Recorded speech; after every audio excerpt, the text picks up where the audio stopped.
All right, man, peace. So, as you brothers know, I'm on record as stating that the hashtag #MeToo movement was just the opening salvo in an attempt to socially engineer society, particularly socially engineer society's men. This is going to be one of the main mechanisms that they use to slowly, incrementally try to get men to accept that women are not just quote unquote equal to them, but that they're above them. It's one of the main tenets of Marxism. And one of the main agents of Marxism is a man named Jackson Katz. You brothers should be familiar with him because you'll probably be seeing him a lot more on television. He is a social engineer out of Massachusetts.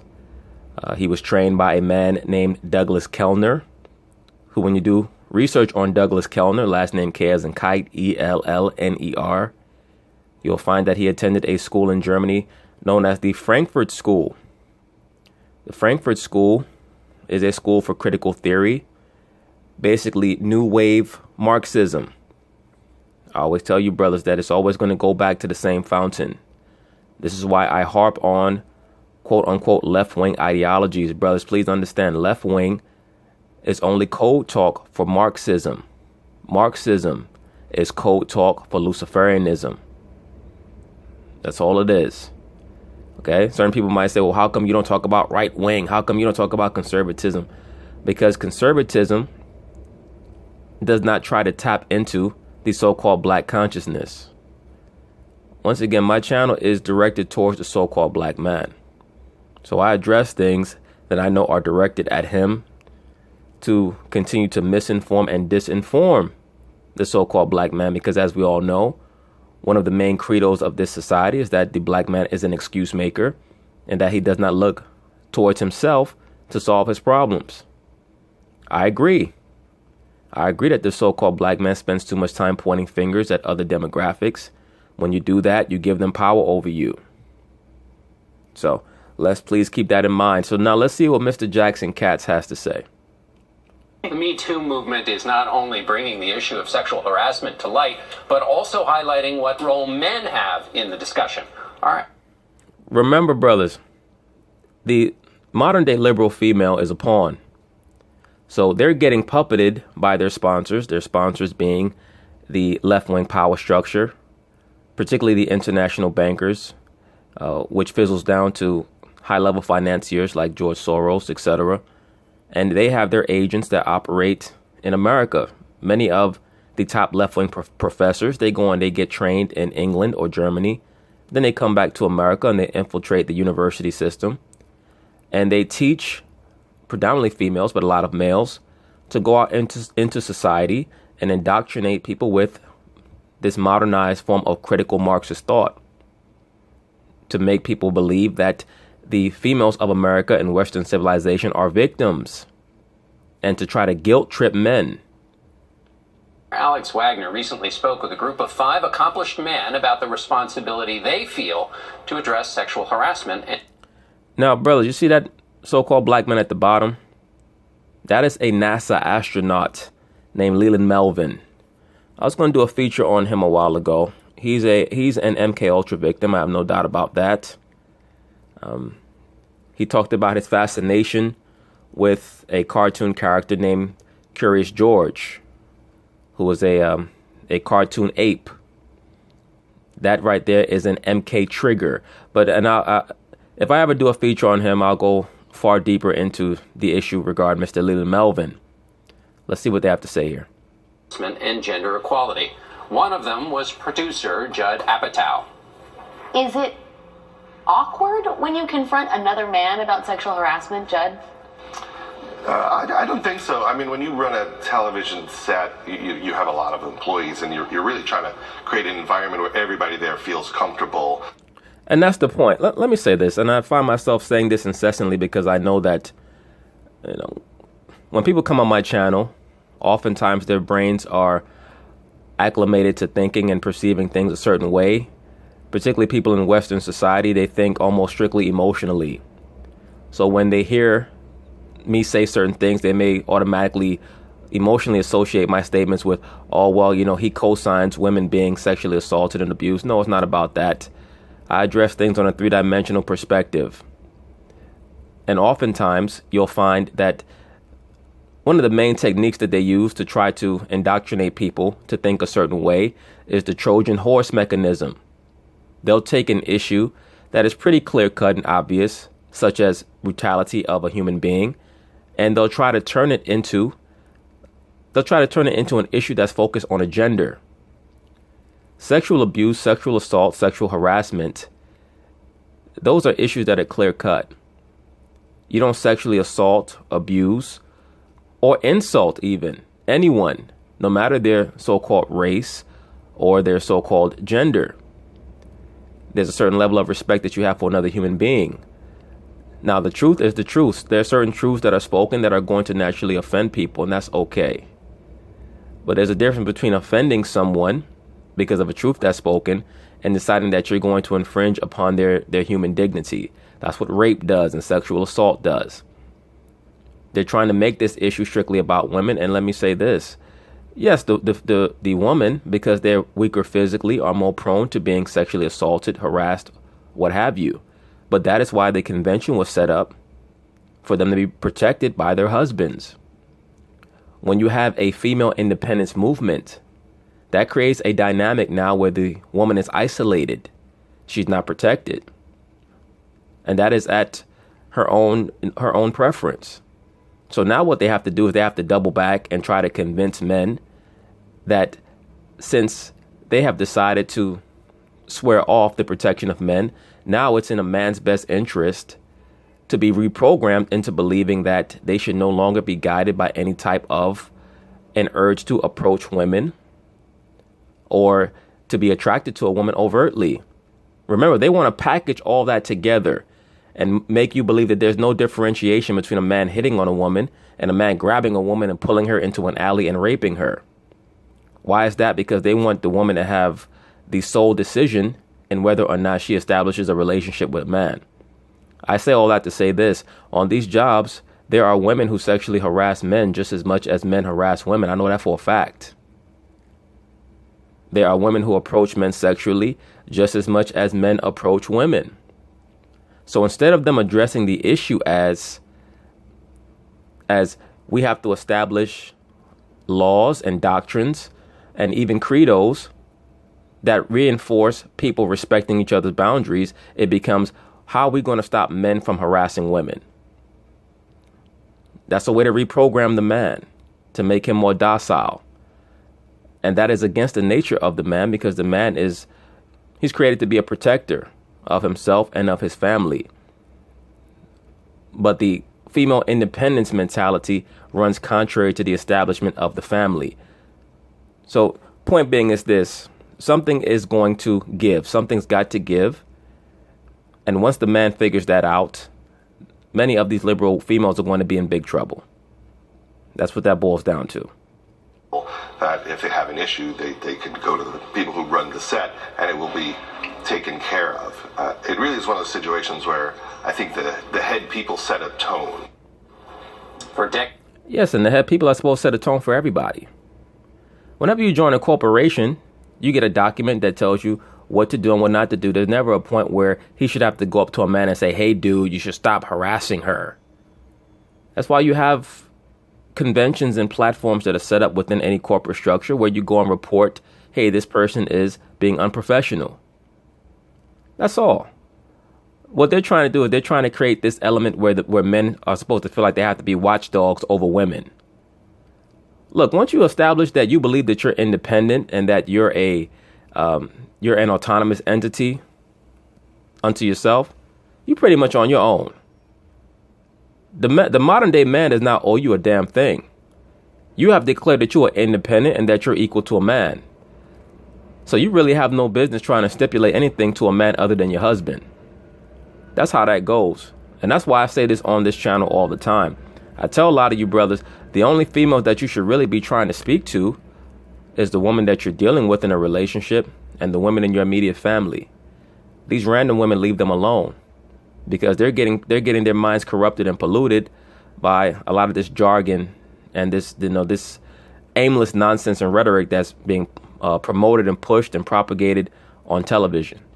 For decades, author and educator Jackson Katz has called on the men to set the tone and speak out. He delivered this message in a popular TED Talk called Violence Against Women.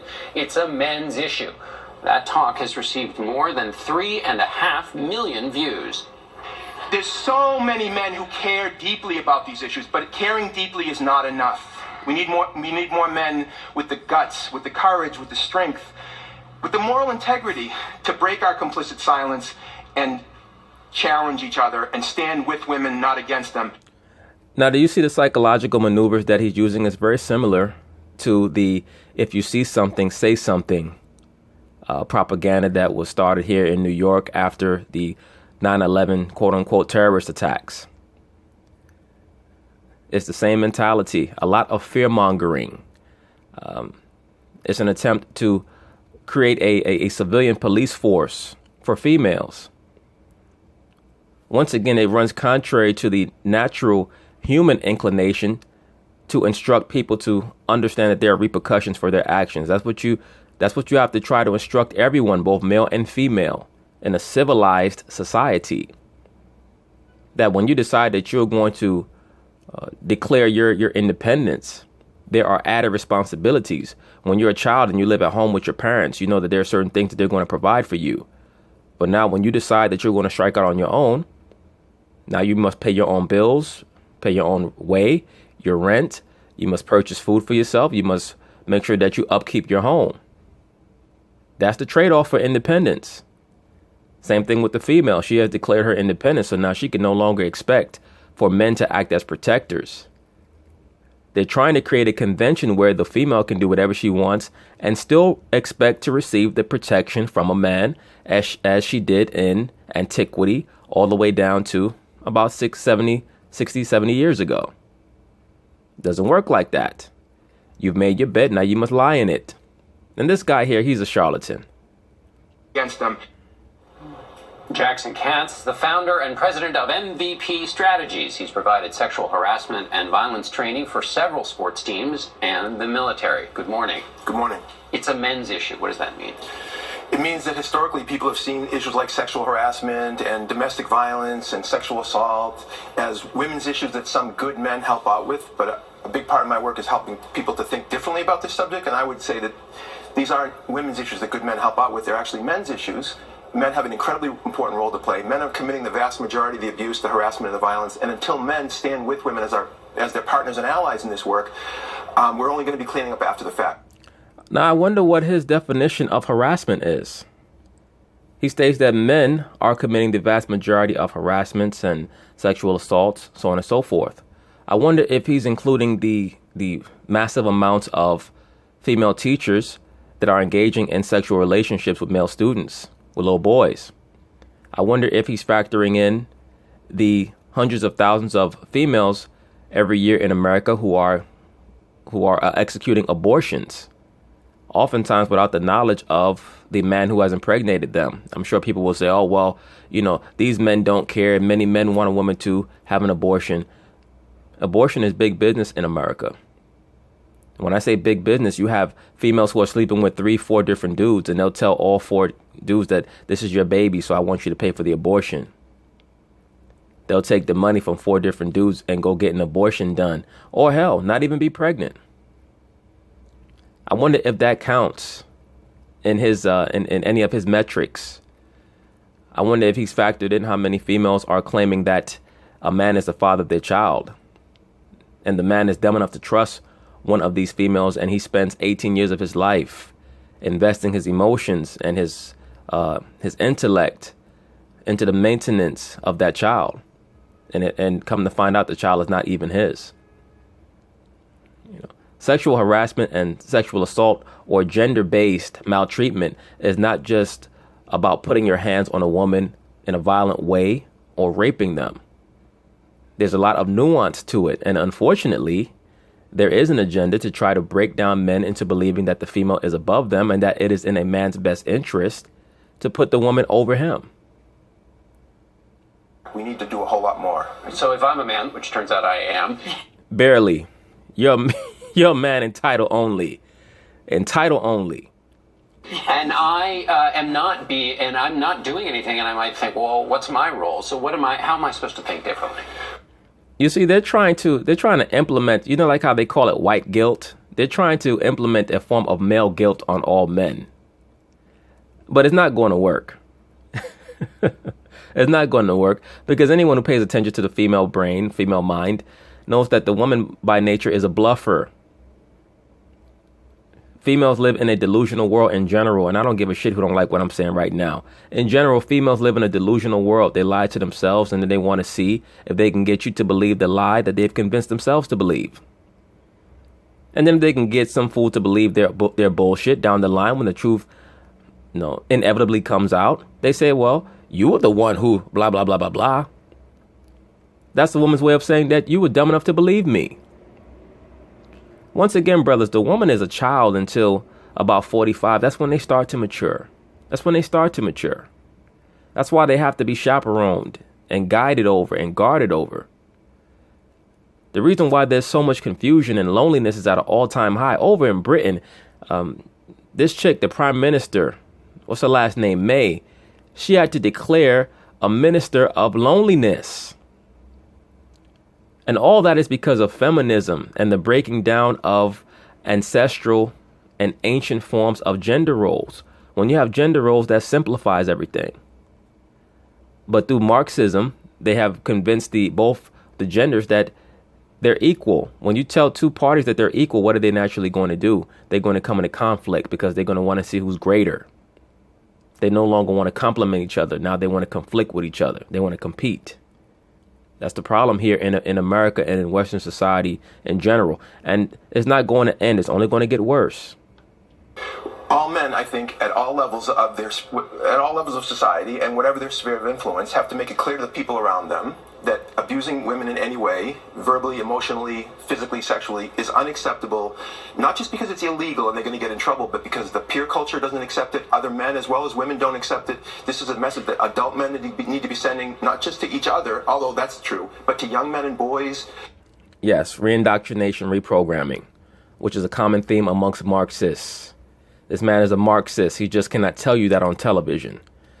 As I already stated, his teacher is a man named Douglas Kellner. You can look him up. Douglas Kellner was trained at the Frankfurt School over in Germany, which specializes in modernized Marxist critical theory. This person here, Mr. Katz, he was the first man to attend a women's study class, take or minor in a women's study class in Amherst, Massachusetts. So just the fact that he was the first man to minor in that course, in that school, tells me that he most likely is a plant. Okay? And I'm not saying that what he does is totally off-putting. Many men do have to understand that there are boundaries between you and the woman. You can't just put your hands on a woman and rape her. That's nonsense. All right? That's a form of barbarity. In a structured society with ordinances, you understand that there's a proper way to do things.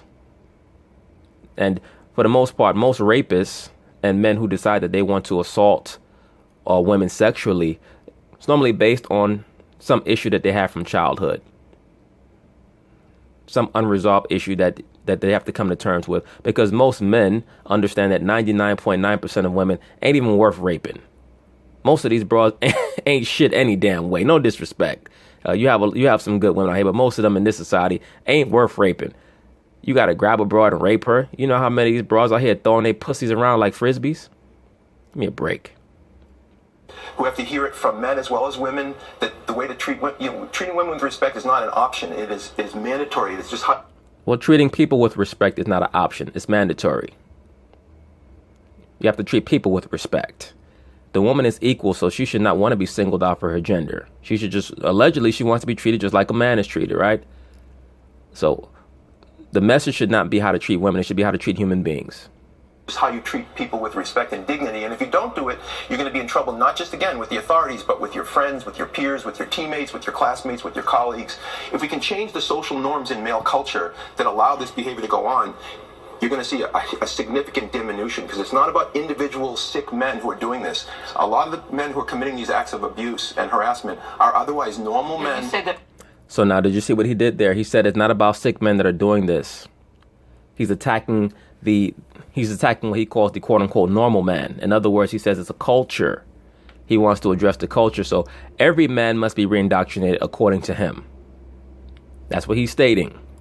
Okay. This is why I call it a social engineering program. So by no means is he looking for perpetrators. He's not looking for criminality. He's looking to change the germ of conduct that is implanted in every little boy. He wants every little boy to understand that it's more profitable to grow up to be a simp.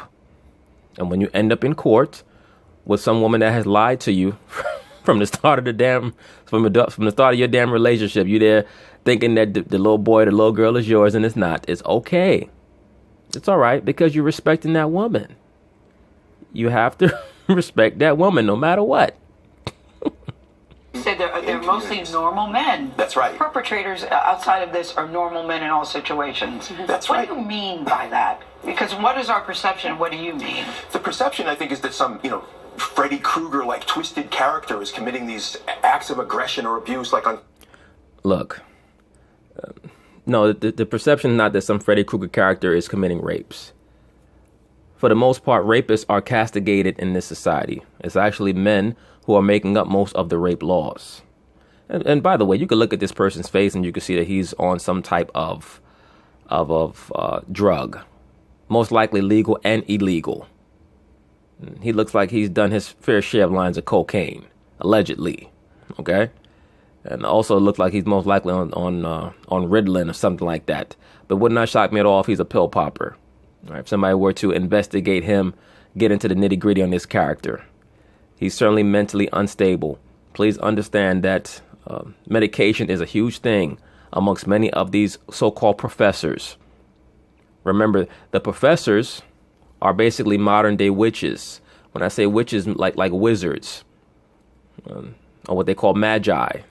Their job is to instruct the students who are initiated into the craft at what you call universities on how to spellcast, which means that they look at themselves as veritable gods, right? When they consider themselves gods, it means they have to have all the answers. The pressure becomes too much, and then they end up getting caught up in drug use and alcoholism. Just looking at this man's face, I can see that he's caught up in that. It's like on college campuses, rapists are some monstrous individuals. They're normal guys. Most guys who commit rape on college campuses are otherwise normal guys. They go to... Nobody who's committing rape is a normal guy. So he's trying to fearmonger. He's trying to instill some type of a Gestapo mentality where you have to just watch out for everybody. Go to class or they don't go to class. They're in fraternities or they're not. They're athletes or they're not. They're just normal guys. But the question that begs is, why are otherwise normal guys doing this, and what does it mean to be normal in this society? In other words, if it's not just crazy individuals, but actually much broader than that, then it implicates the various institutions of the society that shape what we expect from men and boys. So I'm really curious, because you pioneered this bystander training. What does that mean? How do you do it? She's asking that because she wants to use his techniques to raise her own son. And if you raise your children with a basic understanding of how to respect another human being, you should not have to worry about that. You don't have to go to the extremes of trying to implement any form of gender worship or the veneration of the feminine principle in your male children. You're only hampering them. Right? It's really, this society is trying to install a simp program in all these little boys. Why is that? Because they know that the court system is totally geared towards the female. So this guy here, he clearly has an issue with the woman. And we live in a society where the people who have an issue with certain platforms or certain paradigms, they're the ones who are doing the teaching. We live in a society where people who can't even maintain a relationship are giving advice on relationships. People who don't know anything about any type of spiritual aspect or anything historical are trying to teach about religions or the Bible or the this or the that. This is the society that we live in. Well, the bystander approach is a way to move beyond the perpetrator-victim binary. In other words, instead of focusing on men as perps and women as victims, or women as perpetrators and men as victims, or any combination. I'm sure that hurt you to say. Women as perps? I know you don't believe that, sir. it focuses on everybody in a given peer culture as what we call a bystander, which is a friend, a teammate, a classmate, a colleague, a coworker, right? Almost like an honor code. Yeah, honor code, sure. But it's giving people tools to challenge and interrupt abusive behavior when they see it, and not just at the point of attack. Give us an example. Give us an example. You're a guy and you're hanging out with a group of guys and there are no women in the room.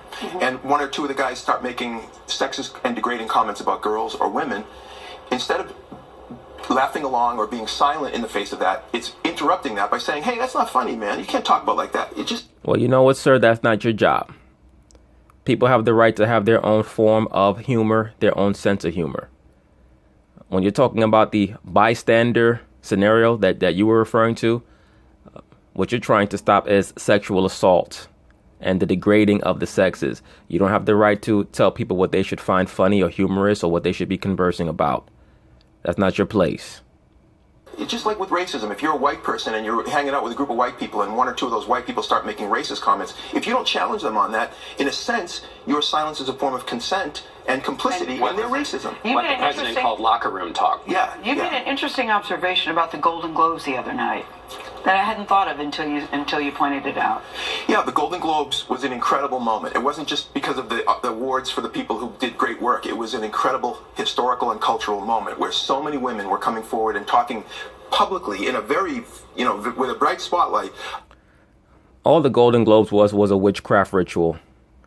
Now let's look up here at the top right-hand corner where it says USA Today. Not one male Golden Globes winner mentioned hashtag #MeToo or Time's Up in their speeches. You know why they didn't mention it? Because they didn't believe in it. Instead of trying to castigate them or harass them for not mentioning it, you should thank them.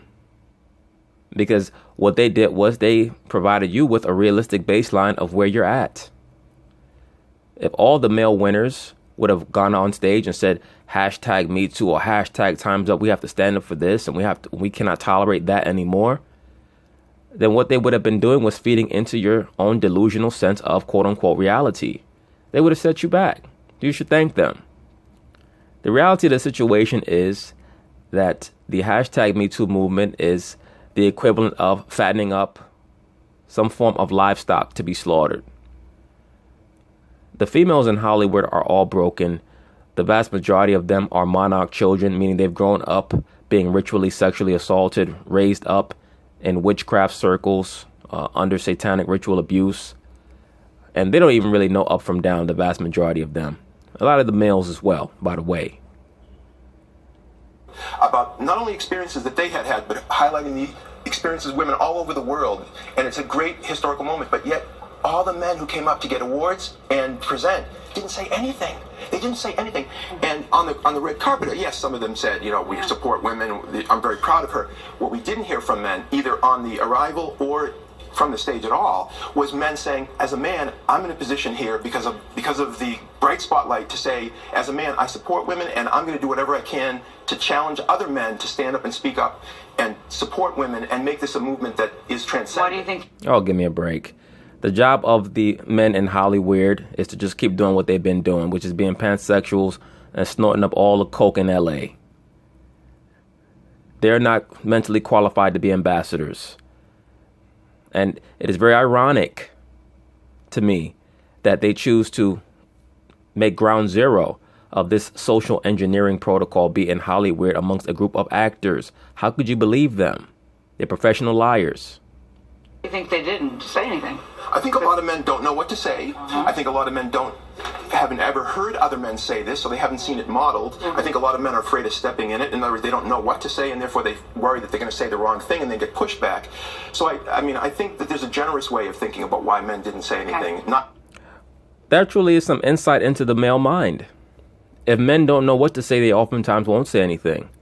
The female, on the other hand, will oftentimes not know what to say, but she'll still run her mouth. Why? Because oftentimes women believe that multitude of words are a substitute for knowledge and wisdom. Not that they're perpetrators, but that they just don't know what to say. And I think part of what we're doing here is just showing men you can talk about this. And please talk about it. Yes, please talk about it. Jackson Katz, good to have you here. Thank you. Thank you. Thank you so much. Thank you very much.